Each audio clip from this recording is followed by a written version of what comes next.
Solid state का एक नया टॉपिक लेकर आपके साथ हूँ। My self Anil Kushwaha, PGT chemistry from RPM senior secondary school.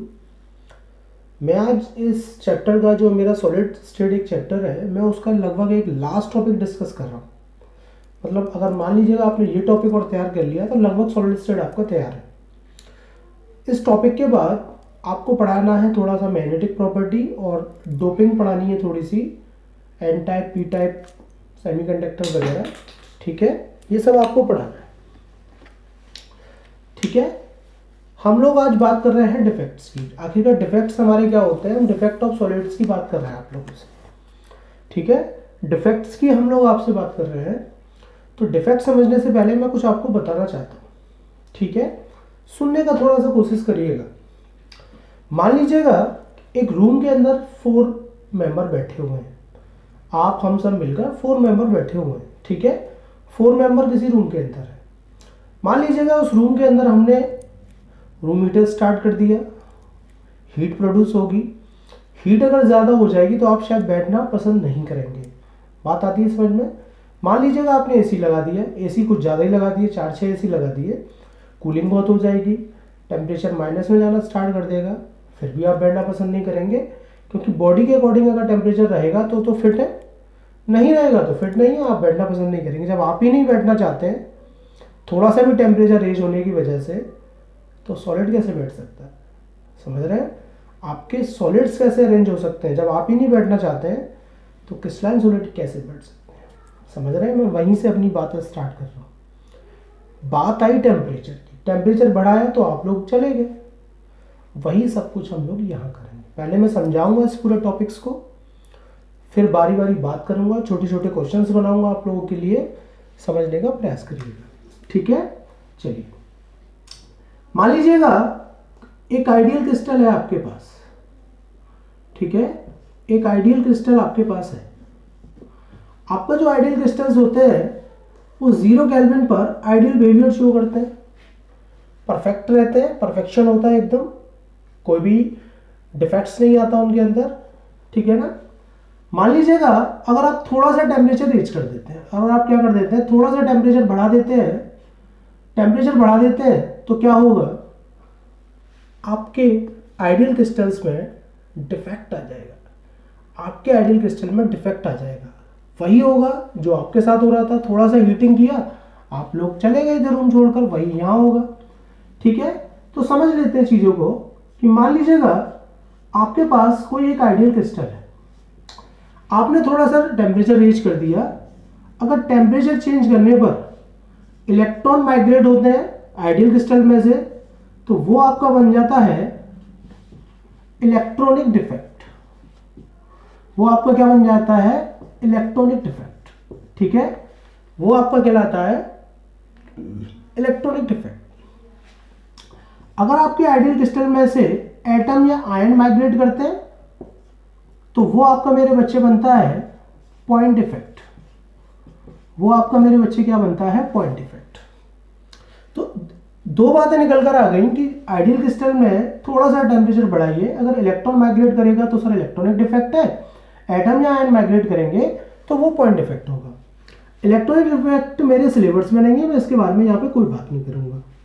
मेरे सिलेबस में पॉइंट इफेक्ट, ठीक है, मेरे सिलेबस में पॉइंट इफेक्ट, हम इसे थर्मोडायनेमिक डिफेक्ट भी कहते हैं, है ना? कंफ्यूज मत करिएगा अपने आप को, हम इसे थर्मोडायनेमिक डिफेक्ट्स भी कहते हैं। थर्मोडायनेमिक्स क्यों कह रहे हैं? क्योंकि टेम्परेचर पे डिपेंड करता है, हीट पे ही डिपेंड कर रहा है। अब पॉइंट इफेक्ट भी मेरे फर्दर क्लासिफाइड हुए 2 पार्ट में। एक तो हुए मेरे स्टाइकोमेट्रिक,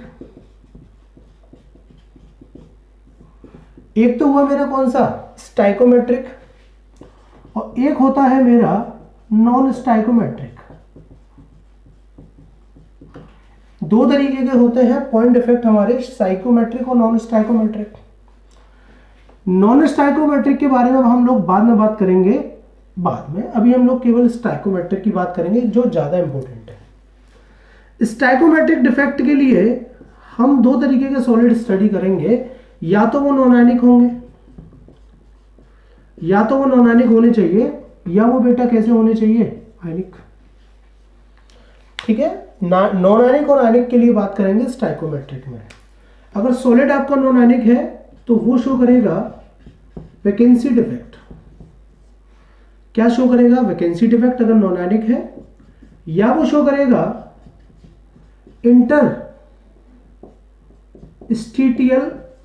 इंटरस्टिशियल डिफेक्ट। ठीक है, इंटरस्टिशियल डिफेक्ट शो करेगा। अगर वो आयनिक है तो बड़ा इंपॉर्टेंट है, शॉर्ट की डिफेक्ट शो करेगा, या वो शो करेगा फ्रैंकल डिफेक्ट। तो ये छोटी छोटी बातें पहले दिमाग में फिट कर लीजिएगा कि आइडियल क्रिस्टल सिस्टम में से अगर इलेक्ट्रॉन माइग्रेट करेंगे तो इलेक्ट्रॉनिक डिफेक्ट होगा, एटम या आयन जाएंगे तो पॉइंट डिफेक्ट होगा। पॉइंट डिफेक्ट फर्दर है stoichiometric, non stoichiometric. Non stoichiometric की अभी कोई बात नहीं कर रहे हैं। मेटल एक्सिस डिफेक्ट वगैरह होते हैं, हम लोग बाद में बात करेंगे। एक इम्प्योरिटी डिफेक्ट भी होते हैं, उनकी भी मैं बाद में बात करूंगा, लेकिन मेरे पास इस समय जिसकी ज्यादा आवश्यकता है मैं उसी की बात कर रहा हूं। स्टाइकोमेट्रिक की बात करूंगा, वो भी हम दो तरीके के सॉलिड्स के लिए पढ़ेंगे। अगर वो नॉन आयनिक है तो वो जनरेट करेंगे या तो वैकेंसी डिफेक्ट या इंटरस्टिशियल, और अगर वो आयनिक है तो बेटा क्या शो करेंगे? शॉर्ट की या फ्रैंकल। समझ में आता है?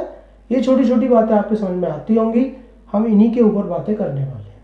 ठीक है, सबसे पहले हम लोग पढ़ेंगे वैकेंसी, इंटरस्टिशियल, फिर मैं बात करूंगा शॉर्ट की और फिर मैं बात करूंगा आपसे फ्रैंकल की। पॉज करके नोट कर लीजिए।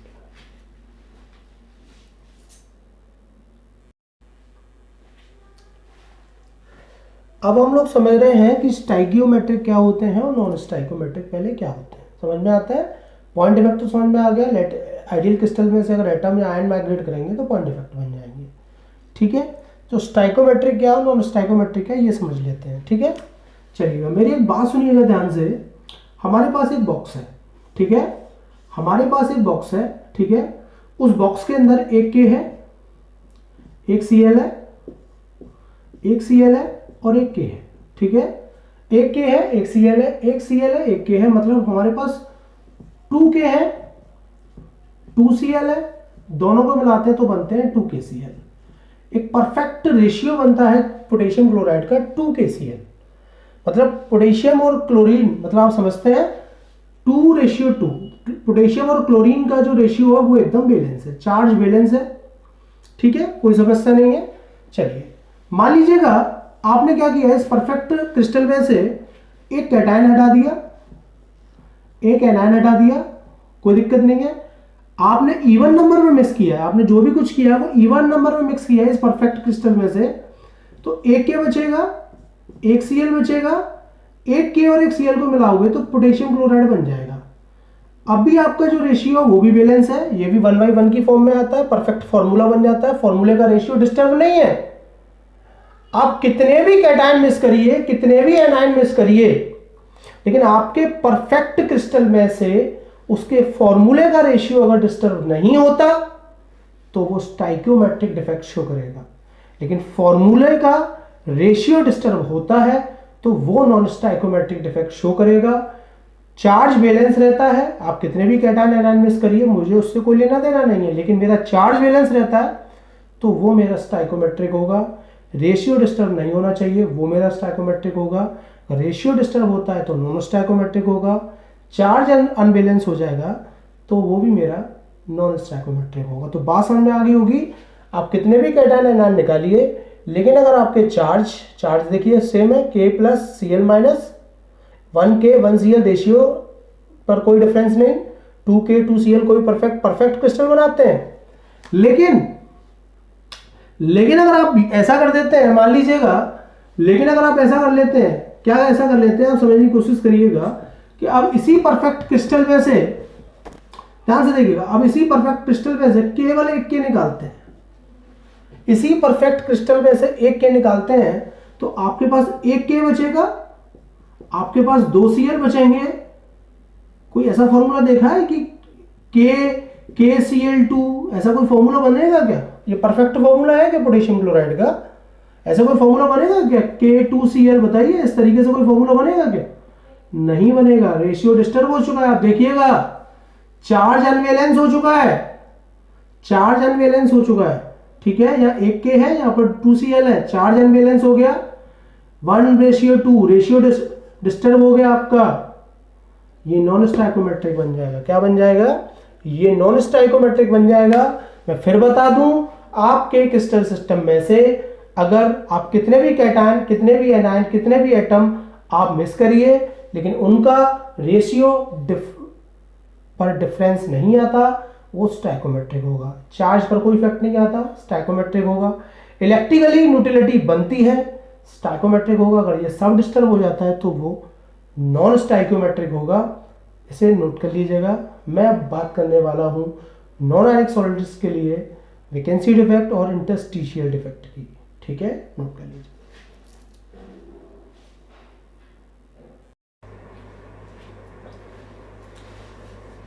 अब हम स्टाइकोमेट्रिक का एक डिफेक्ट्स लेकर आए हैं आपके लिए। स्टाइकोमेट्रिक का ये एक पार्ट है जिसमें एक है हमारा, हम नॉन आयनिक सॉलिड्स के लिए काम कर रहे हैं। ठीक है, ये बात जानना बहुत ज़रूरी है कि वैकेंसी डिफेक्ट और इंटरस्टिशियल डिफेक्ट हमारे नॉन आयनिक सॉलिड्स के लिए है। आयनिक सॉलिड्स के लिए हम लोग अलग बात करेंगे, अभी यहाँ हम कोई बात नहीं करेंगे।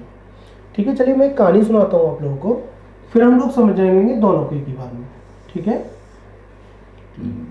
मान लीजिएगा एक फैमिली में कुछ मेंबर्स रहते हैं। ठीक है, एक फैमिली में कुछ मेंबर्स रहते हैं। ठीक है, कोई समस्या तो नहीं है किसी को? ये जो सर्किल है ना, ये फैमिली मेंबर है, और ये सर्किल, इसको केमिस्ट्री की भाषा में बोलते हैं लैटिस साइड बोलते हैं।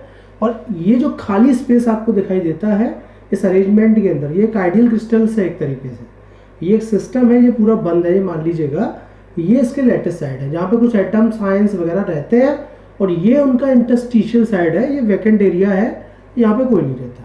ठीक है, इंटरस्टिशियल साइड समझ में आता है? This is the lattice side, this is the interstitial side. ठीक है, ये बात आप सबको क्लियर है? बहुत अच्छे से क्लियर है। अभी मैं एक और परिवार बना देता हूँ।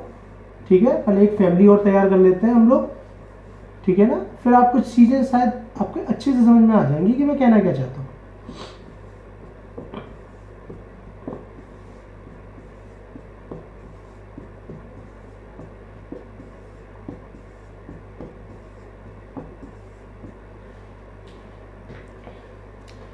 ठीक है, चलिए, ये भी एक फैमिली है, ये भी एक फैमिली है।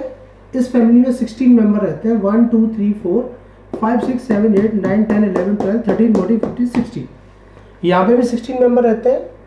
ठीक है, मान लीजिएगा जब हम इस क्रिस्टल्स का अरेंजमेंट कर रहे थे, जब हम इस क्रिस्टल का फॉर्मुलेशन कर रहे थे, या आपने इस नॉन आयनिक सॉलिड में जब भी एक थोड़ा सा टेम्परेचर रीच कर दिया, तो हुआ क्या, एक एटम मूव कर गया आपकी इस लैटिस साइड से।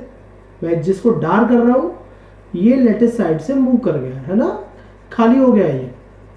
ठीक है ना, और एक इस साइड से मूव कर गया।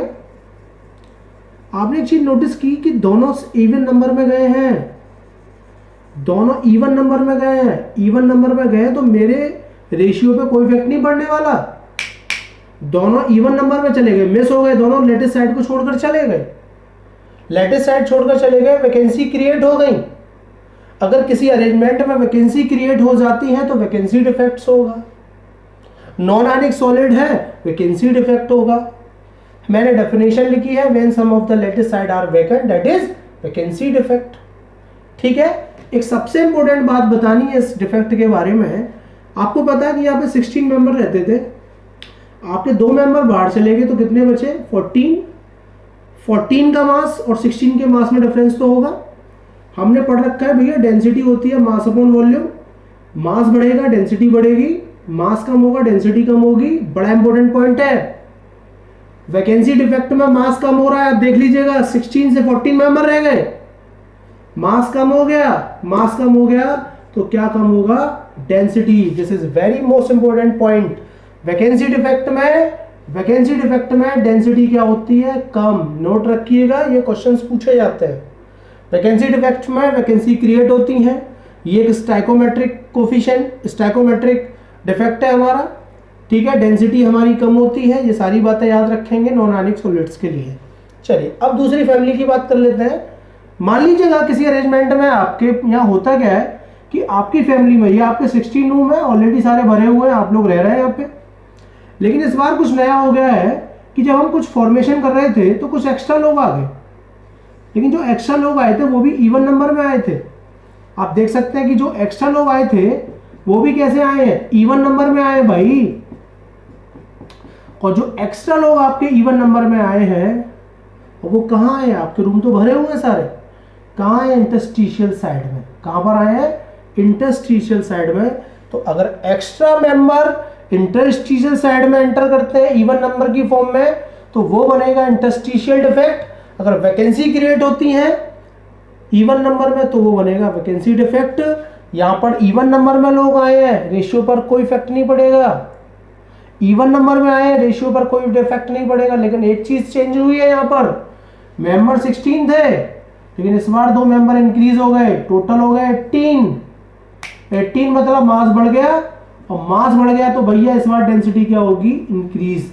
ये बड़ा इंपॉर्टेंट है, यहां से क्वेश्चंस बनते हैं कि वैकेंसी डिफेक्ट में क्या होगा, डेंसिटी सर कम होगी। आप देख सकते हैं मास कम हो रहा है, और इंटरस्टिशियल डिफेक्ट में डेंसिटी इंक्रीज होगी बिकॉज मास इंक्रीज हो रहा है। ठीक है, ये छोटी छोटी बातों का ध्यान रखिएगा। नॉन आयनिक सॉलिड्स के लिए थोड़ी है ये, पॉज करके नोट कर लीजिएगा, फिर मैं बात करता हूँ आयनिक सॉलिड्स के लिए।